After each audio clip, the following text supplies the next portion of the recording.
ಏತಕ್ಕಾಗಿ ಹೋರಾಟ, ನ್ಯಾಯಕ್ಕಾಗಿ ಹೋರಾಟ, ಏತಕ್ಕಾಗಿ ಹೋರಾಟ, ಸತ್ಯಕ್ಕಾಗಿ ಹೋರಾಟ. ಪ್ರಭಾವಿ ಲಕ್ಷ್ಮೀ ಹೆಬ್ಬಾಳ್ಕರ್ ಅವರಿಗೆ, ಪ್ರಭಾವಿ ಲಕ್ಷ್ಮೀ ಹೆಬ್ಬಾಳ್ಕರ್ ಅವರಿಗೆ ಸಚಿವ ಸ್ಥಾನ ನೀಡಲೇಬೇಕು, ನೀಡಲೇಬೇಕು, ಸಚಿವ ಸ್ಥಾನ ನೀಡಲೇಬೇಕು, ನೀಡಲೇಬೇಕು, ನೀಡಲೇಬೇಕು, ಸಚಿವ ಸ್ಥಾನ ನೀಡಲೇಬೇಕು, ನೀಡಲೇಬೇಕು, ನೀಡಲೇಬೇಕು, ಸಚಿವ ಸ್ಥಾನ ನೀಡಲೇಬೇಕು. ಪ್ರಭಾವಿ ನಾಯಕರಾದ ಲಕ್ಷ್ಮೀ ಹೆಬ್ಬಾಳ್ಕರ್ ಅವರಿಗೆ ಸಚಿವ ಸ್ಥಾನ ನೀಡಲೇಬೇಕು, ನೀಡಲೇಬೇಕು, ನೀಡಲೇಬೇಕು, ಸಚಿವ ಸ್ಥಾನ ನೀಡಲೇಬೇಕು. ಮತ್ತು ಇವಾಗ ನಮ್ಗೆ ಲಕ್ಷ್ಮೀ ಹೆಬ್ಬಾಳ್ಕರ್ ಮೇಡಮ್ ಅವ್ರಿಗೆ ನಮ್ಮ ಸಮುದಾಯದಲ್ಲಿ ಎಲ್ಲಿಕ್ಕಿಂತ ಹೆಚ್ಚಿನ ಸಂಖ್ಯೆ ಇರೋದು ನಮ್ಮ ಸಮುದಾಯ. ಹಾಗಾಗಿ ನಮ್ಮ ಸಮುದಾಯದಲ್ಲಿ ನಮ್ಮ ಮೇಡಮ್ ಅವ್ರಿಗೆ ಸಚಿವ ಸ್ಥಾನ ಕೊಡಲಿಲ್ಲ ಅಂದರೆ ಯಾವುದೇ ಸಮುದಾಯಕ್ಕೂ ಯಾವುದೇ ಸಮಾಜ ಜನಗಳಿಗೂ ಉನ್ನತ ಇಲ್ಲದೇ ಒಂದು ನೀತಿ ನೇಮದಿಂದ ಮಹಿಳಾ ಮಕ್ಕಳ ಕಲ್ಯಾಣ ಇದರಿಂದ ಎಲ್ಲರಿಗೂ ಒಂದೇ ಸಮಾನತೆ ಮಾಡ್ಕೊ ಬಂದಿರೋರಿಗೆ ಇವತ್ತು ಸಚಿವ ಸ್ಥಾನ ಕೊಡಲಿಲ್ಲ ಅಂದ್ರೆ ರಾಜ್ಯದಲ್ಲಾಗ್ಬೋದು ಮತ್ತು ರಾಷ್ಟ್ರದಲ್ಲಾಗ್ಬೋದು ಈ ಪ್ರತಿಭಟನೆ ಎಲ್ಲ ರಾಷ್ಟ್ರದಲ್ಲೂ ಇನ್ನೂ ಉನ್ನತ ಮಹಿಳೆಯರಿಂದೇ ಆಗುತ್ತೆ. ಅದರಲ್ಲಿ 50% ಮಹಿಳೆಯರಿಗಂತ ಎಲ್ಲ ತಾವು ನಾವು ಪ್ರತಿಯೊಂದು ಗ್ರಾಮಗಳಲ್ಲಾಗಲಿ ಹಳ್ಳಿಗಳಾಗಲಿ ಟೌನ್ಗಳಲ್ಲಾಗಲಿ ಕೇಳ್ಕೊಬಂದಿದ್ದೀವಿ. ಸಚಿವ ಸ್ಥಾನ ನಮ್ಮ ಮಹಿಳೆಯ ಸಮುದಾಯ ಮಹಿಳೆಯರು ಕೊಳ್ಳಿಲ್ಲ ಅಂದಾಗ ಮುಂದಿನ ಪರಿಣಾಮ ನಮ್ಮ ಕಾಂಗ್ರೆಸ್ಗೆ ಒತ್ತಡ ಆಗೇ ಆಗುತ್ತೆ. 2028, 29ರಲ್ಲಿ 27ರಲ್ಲಿ ಏನೂ ಮಾಡೋಕ್ಕಾಗಲ್ಲ, ಅವರು ಆ ರೀತಿ ಆಗೋಯ್ತದ. ಹಾಗಾಗಿ ನಮ್ಮ ಲಕ್ಷ್ಮೀ ಹೆಬ್ಬಾಳ್ಕರ್ ಅವ್ರಿಗೆ ಖಂಡಿತ ಕೊಡಲೇಬೇಕು. ನಮ್ಮ DK ಸಾಹೇಬ್ರಾಗಿರ್ಬೋದು, ನಮ್ಮ ಸಿದ್ದರಾಮಯ್ಯ ಸಾಹೇಬ್ರಾಗಿರ್ಬೋದು, ಅವತ್ತಿಂದ ಇವತ್ತವರೆಗೂ ಒಬ್ಬಳೇ ಲಕ್ಷ್ಮೀ ಹೆಬ್ಬಾಳ್ಕರ್ ಒಬ್ಬರೇ ಲಿಂಗಾಯತ ಸಮುದಾಯದಲ್ಲಿ ಹೆಸರೋಸ್ಕರ ತಂದಿರೋರ್ಗೆ ಇದು ಅದೇ ಹೆಸರೋಸ್ಕರ ಕೊಡಬೇಕು ಅಂತ ನಾನು ಅವರಿಂದ ಸಂಗ್ರಹದಿಂದ ನಾವು ಅವ್ರನ್ನ ಬೇಡ್ಕೋತಾ ಇದ್ದೀನಿ. ಇವತ್ತು ವೀರಶೈವಲಿಂಗದ ಸಮುದಾಯ ಬರೀ ಜಿಲ್ಲೆಯಲ್ಲ ಇಡೀ ರಾಜ್ಯಾದ್ಯಂತ ಭಾಳ ದೊಡ್ಡ ಮಟ್ಟಿಗಿರುವಂಥ ಸಮುದಾಯ. ಈ ಒಂದು ಸಮುದಾಯಕ್ಕೆ ಎಲ್ಲೋ ಒಂದು ಕಡೆ ಈ ಕಾಂಗ್ರೆಸ್ ಸರ್ಕಾರದಲ್ಲಿ ಸೂಕ್ತವಾದ ಸ್ಥಾನಮಾನಗಳು ಸಿಗ್ತಾ ಇಲ್ಲ ಅನ್ನೋ ಒಂದು ಭಾವನೆ ನಮ್ಮ ಸಮುದಾಯದಲ್ಲಿ ಮೂಡಿದೆ. ಉದಾಹರಣೆಗೆ ಹರಿಪ್ರಸಾದ್ ಅವರಿಗೆ ಹಿಂದುಳಿದ ವರ್ಗದ ಒಂದು ಪ್ರಾತಿನಿಧ್ಯವಾಗಿ KPC ಅಧ್ಯಕ್ಷ ಸ್ಥಾನ ಕೊಡ್ತೀರಿ, ಒಕ್ಕಲಿಗ ಸಮುದಾಯಕ್ಕೆ ಪ್ರಾತಿನಿಧ್ಯವಾಗಿ ಮುಖ್ಯಮಂತ್ರಿ DK ಶಿವಕುಮಾರ್ ಮಾಡ್ತೀರಿ, ಸತೀಶ್ ಜಾರಕಿಹೊಳಿ KPCC ಸ್ಥಾನಕ್ಕೆ ಬರಕ್ಕೆ ಮಾಡ್ತೀರಿ, DCM ಆಗಿ ನಮ್ಮ ಪರಮೇಶ್ವರ್ ಅವ್ರು ಕೊಡ್ತೀರಿ. ಆದರೆ ಎಲ್ಲೋ ಒಂದು ಕಡೆ ಇಷ್ಟು ದೊಡ್ಡ ಸಂಖ್ಯೆಯಲ್ಲಿ ಸಮುದಾಯ ಇದ್ರೂ ಕೂಡ ನಮ್ಮ ಸಮುದಾಯದ ನಾಯಕರುಗಳಿಗೆ ಎಲ್ಲೋ ಒಂದು ಕಡೆ ಪ್ರಾತಿನಿಧ್ಯದ ಕೊರತೆ ಇದೆ. ಅದರಲ್ಲಿ ಭಾಳ ಪ್ರಮುಖವಾಗಿ ಮಾನ್ಯ ಲಕ್ಷ್ಮೀ ಹೆಬ್ಬಾಳ್ಕರ್ ಮೇಡಮ್ ಅವರು ಇವತ್ತು ಅವ್ರ ಸಚಿವರಿಗೆ ಕಾಂಟ್ರಿಬ್ಯೂಷನ್ ಇರ್ಬೋದು, LKG UKG ಶುರು ಮಾಡಿದ್ದು, ಅಕ್ಕ ಪಡೆ ಅಂತ ಮಹತ್ತರ ಯೋಜನೆ ತಂದಿದ್ದು. ಅದ್ರ ಜೊತೆಗೆ ಕಾಂಗ್ರೆಸ್ ಸರ್ಕಾರದ ಮಹತ್ತರದ ಯೋಜನೆ ಗೃಹಲಕ್ಷ್ಮಿ ಯೋಜನೆ. ಈ ಒಂದು ಯೋಜನೆಯನ್ನು ಭಾಳ ಯಶಸ್ವಿಯಾಗಿ ನಿಭಾಯಿಸಿದವರು ಮಾನ್ಯ ಲಕ್ಷ್ಮೀ ಹೆಬ್ಬಾಳ್ಕರ್ ಮೇಡಮ್ ಅವರು. ನೀವು ಒಂದು ವೇಳೆ ಲಕ್ಷ್ಮೀ ಹೆಬ್ಬಾಳ್ಕರ್ ಮೇಡಮ್ ಅವರಿಗೆ ಎಲ್ಲೋ ಒಂದು ಕಡೆ ಸಚಿವ ಸ್ಥಾನ ಕೊಡಲಿಲ್ಲ ಅಂತಾದರೆ ನಿಮ್ಮ ಒಂದು ಯೋಜನೆ ವಿಫಲವಾಯಿತಾ ಎಂಬ ಪ್ರಶ್ನೆ ಜನಸಾಮಾನ್ಯರಲ್ಲಿ ಮೂಡ್ತದೆ.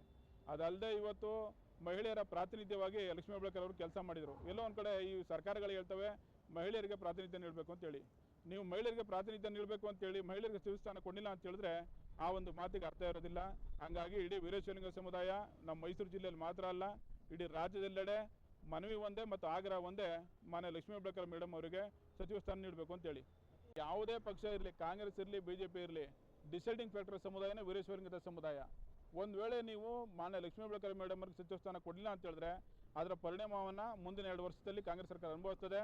ಅದನ್ನು ಕಾಂಗ್ರೆಸ್ ನಾಯಕರು ಅರ್ಥ ಮಾಡ್ಕೋಬೇಕು. ಈ ದಿನ ನಾವು ಮೈಸೂರಿನಲ್ಲಿ ಅಖಿಲ ಭಾರತ ವೀರಶೈವ ಲಿಂಗಾಯತರ ಸಮಾಜ ಮುಖಂಡರಿಂದ ಲಕ್ಷ್ಮೀ ಹೆಬ್ಬಾಳ್ಕರ್ ಅವರಿಗೆ ಸಚಿವ ಸ್ಥಾನ ನೀಡಬೇಕು ಅಂತ ನಾವು ಪ್ರತಿಭಟನೆ ಮಾಡೋಕ್ಕೆ ಬಂದಿದ್ದೇವೆ. ಸರ್ಕಾರಕ್ಕೆ ಒಪ್ಪಿಸ್ತಾ ಇದ್ದೇವೆ.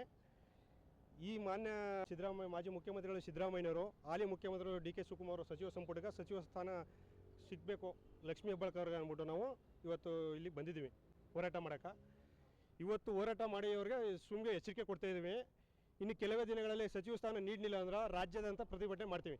ಅಂದ್ರೆ ಸಚಿವ ಸ್ಥಾನ ಅವರು 3 ವರ್ಷ ಮಕ್ಕಳ ಕಲ್ಯಾಣ ಸಚಿವರಾಗಿದ್ದಾಗ ಯಾವುದೇ ಕಪ್ಪು ಚಿಕ್ಕಿ ಇಲ್ಲದೆ ಎಲ್ಲ ಸಮಾಜ ವರ್ಗದವರ ಜೊತೆಗೆ ಹೋರಾಟ ಮಾಡ್ಕೊಂಡು ಎಲ್ಲ ಅಧಿಕಾರಿಗಳನ್ನು ವರ್ಗ ಮಾಡ್ಕೊಂಡು ಯಾವುದೇ ಕಪ್ಪು ಚಿಕ್ಕಿ ಇಲ್ಲದೆ 3 ವರ್ಷ ಮಹಿಳೆ ಮತ್ತು ಕಲ್ಯಾಣ ಸಚಿವರಾಗಿ ಯಶಸ್ವಿಯಾಗಿ ನಡೆಸಿದ್ದಾರೆ. ಆದ್ದರಿಂದ ಮುಂದಿನ ದಿನಗಳಲ್ಲಿ ಕಾಂಗ್ರೆಸ್ ಪಕ್ಷಕ್ಕೆ ಇನ್ನೂ ಅವ್ರಿಗೆ ಉನ್ನತ ಮಟ್ಟವಾಗಿ ಮುಂದಿನ 2028 ಚುನಾವಣೆಗೆ ಲಕ್ಷ್ಮೀ ಹೆಬ್ಬಾಳ್ಕರ್ ಅವರಿಂದ ಮಹಿಳೆಯರಿಗೆ ಎಷ್ಟು ಉಪಯೋಗ ಆಯ್ತದ ಅಂದ್ರೆ ಅವರಿಂದ ಇನ್ನೂ ಹೆಚ್ಚು. ಇವತ್ತು 141 ಜನ ಇದ್ದಾರೆ, ಇನ್ನೂ ಹೆಚ್ಚು ಕಡಿಮೆ 180 ಜನ ತಲುಪಬೇಕು. 2028ಕ್ಕೆ ಚುನಾವಣೆ, 28ಕ್ಕೆ 180 ಜನ ಗೆಲ್ಲಬೇಕು ಅಂತ ಕಾಂಗ್ರೆಸ್ ಪಕ್ಷ ಲಕ್ಷ್ಮೀ ಹೆಬ್ಬಾಳ್ಕರ್ ಅವ್ರಿಗೆ ಸಚಿವ ಸ್ಥಾನ ನೀಡಬೇಕು. ಅದರಿಂದ ಆಗ್ರಹ ಮಾಡ್ತಾ ಇದ್ದೀವಿ ನಾವು ಸಮುದಾಯ ಮುಖಂಡರು, ನಮ್ಮ ಸಮುದಾಯದಿಂದ.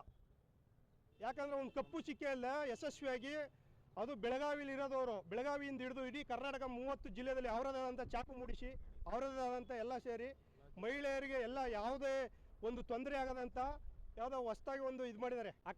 ಅಕ್ಕ ಪಡೆ ಅಂತ LKG UKG ಅಕ್ಕ ಪಡೆ ಅಂತ ಮಾಡಿದ್ದಾರೆ. ಮಹಿಳೆಯರಿಗೆ ಎಷ್ಟು ಅನುಕೂಲ ಆಗಿದೆ ಅಂದರೆ ಇವತ್ತು ಅವರು ಮಹಿಳೆಯರು ಒಬ್ಬರೇ ತಿರುಗಾಡಕ್ಕೆ ಆಯ್ತಿದ್ದಿಲ್ಲ. ಆ ಸ್ಥಾನದಲ್ಲಿದ್ದಾಗ ಅವರು ಎಷ್ಟು ಇದಾಗಿ ಮಹಿಳೆಯರಿಗೆ ತೊಂದರೆ ಆಗಬಾರ್ದು ಅಂತ ಅಕ್ಕ ಪಡೆ ಬಿಟ್ಟಿದ್ದಾರೆ. ಇನ್ನು ಮುಂದಿನ ದಿನಗಳಲ್ಲಿ DK ಶಿವಕುಮಾರ್ ಅವರ CM ಕ್ಯಾಬಿನೆಟ್ಲಿ ಸಚಿವ ಸ್ಥಾನ ಕೊಟ್ಟರೆ ಅವರು ಇನ್ನೂ ಕರ್ನಾಟಕದಲ್ಲಿ ಇನ್ನೂ ಹೆಚ್ಚಿನ ಮಹಿಳೆಯರು ಅನುಕೂಲ ಆಗುತ್ತಾ, ಅವ್ರಿಗೆ ಸೇಫ್ಟಿ ಆಗುತ್ತಾ. ಸಚಿವ ಲಕ್ಷ್ಮೀ ಹೆಬ್ಬಾಳ್ಕರ್ ಅಕ್ಕ ಅವ್ರಿಗೆ ಸಚಿವ ಸ್ಥಾನ ನೀಡಲೇಬೇಕು. ಯಾವುದೇ ಕಾರಣಕ್ಕಾದ್ರೂ ಅವರು ಸ್ಥಳ ಮಕ್ಕಳಿದೆ ಕಾಂಗ್ರೆಸ್ನಲ್ಲಿ ಗುರುತಿಸ್ಕೊಂಡು ಮಾಜಿ ರಾಜ್ಯ ಅಧ್ಯಕ್ಷರಾಗಿದ್ದರು. ಎಲ್ಲ ಕಾರ್ಯಕರ್ತರನ್ನ ಎಲ್ಲ ಜನಾಂಗದವರು ವರ್ಗದವ್ರಿಗೆ ಹೊರನಟ ಇಟ್ಕೊಂಡಿದ್ದಾರೆ. ಯಾಕಂದರೆ ನಾವು ಅದನ್ನೆಲ್ಲ ನೋಡಿ ಅವ್ರ ಕೆಲಸ ನೋಡಿ ಇವತ್ತು ನಾವು ನಮ್ಮ ಸಮಾಜದಿಂದ ಪ್ರತಿಭಟನೆ ಮಾಡ್ತಾಯಿವಿ. ನಾವು ಎಚ್ಚರಿಕೆ ಕೊಡ್ತಾ ಇದ್ದೀವಿ. ಸುರ್ಜೇವಾಲ ಇರ್ಬೋದು, ರಾಹುಲ್ ಗಾಂಧಿ ಅವರು ಇರ್ಬೋದು, ಸಿದ್ದರಾಮಯ್ಯನವರು ಇರ್ಬೋದು, ರಣದೀಪ್ ಸುರ್ಜೇವಾಲಾ ಅವರು ಇರ್ಬೋದು, ವೇಣುಗೋಪಾಲ್ ಅವರು, ಎಲ್ಲರಿಗೂ ಎಚ್ಚರಿಕೆ ಕೊಡ್ತಾ ಇದ್ದೀವಿ. ಇದು ಶಾಂಪಲ ತೋರಿಸ್ತಾ ಇದ್ದೀವಿ. ಏನಂದ್ರೆ ಇನ್ನು ಸ್ವಲ್ಪ ದಿನ ಕೊಡಲಿಲ್ಲ ಅಂದರೆ ಅವ್ರಿಗೆ ಸಚಿವ ಸ್ಥಾನಗಳು ರಾಜ್ಯದಂತ ಪ್ರತಿಭಟನೆ ಮಾಡ್ತೀವಿ. ಸಮುದಾಯ ಅಂತ ಇಲ್ಲ, ಟಾರ್ಗೆಟು ಲಕ್ಷ್ಮೀ ಹೆಬ್ಬಾಳ್ಕರ್ ಟಾರ್ಗೆಟ್ ಮಾಡ್ತಾ ಇದ್ದಾರೆ. ಯಾಕಂದ್ರೆ ಅವ್ರು ಯಾವುದೇ ಒಂದು ಕಪ್ಪು ಚಿಕ್ಕಿಯೆಲ್ಲ ಕೆಲಸ ಮಾಡ್ತಾ ಇರಲ್ಲ ಅಂಥವ್ರಿಗೆ ಅವರು ನೀಡೋಕೆ ಅವಕಾಶ ಕೊಡ್ತಾ ಇಲ್ಲ. ಯಾರೋ ಅವ್ರು ಇದರಿಂದ ಅದರಿಂದ DK ಶಿವಕುಮಾರ್ ಅವರು ಕೊಡ್ಬೋದಾಯಿತು. ಅವರು ಏನು ಯಾವುದಕ್ಕೂ ಮಾತಾಡ್ತಾ ಇಲ್ಲ. ಯಾಕಂದರೆ ಈಗ ಸಿದ್ದರಾಮಯ್ಯನವರು ಎಷ್ಟೋ ಅಚ್ಚುಕಟ್ಟೆಯಿಂದ ಅವರು CM ಆಗಿದ್ದಾಗ ಲಕ್ಷ್ಮೀ ಹೆಬ್ಬಾಳ್ಕರ್ ಅವರು ಯಾವುದೇ ಕಪ್ಪು ಚಿಕ್ಕೆ ಇಲ್ಲದೆ ಅವರ ಸ್ಥಾನ ಅವ್ರಿಗೇನು ಕೊಟ್ಟಿರು, ಯಾವ ಮಕ್ಕಳ ಕಲ್ಯಾಣ ಸಚಿವರು ಕೊಟ್ಟಿರು ಎಲ್ಲನೂ ನಿಷ್ಠೆಯಾಗಿ ನಡೆಸಿಕೊಂಡು ಬಂದಿದ್ದಾರೆ. ಕೊಡಲಿಲ್ಲ ಅಂದರೆ ಉಗ್ರ ಪರಿಣಾಮ ಮಾಡ್ತೇವೆ. ಕಾಂಗ್ರೆಸ್ಗೆ ಮುಂದಿನ ದಿನಗಳಲ್ಲಿ ಪಾಠ ಕಲಿಸ್ತೀವಿ ವೀರಶೈವ ಸಮಾಜದಿಂದ.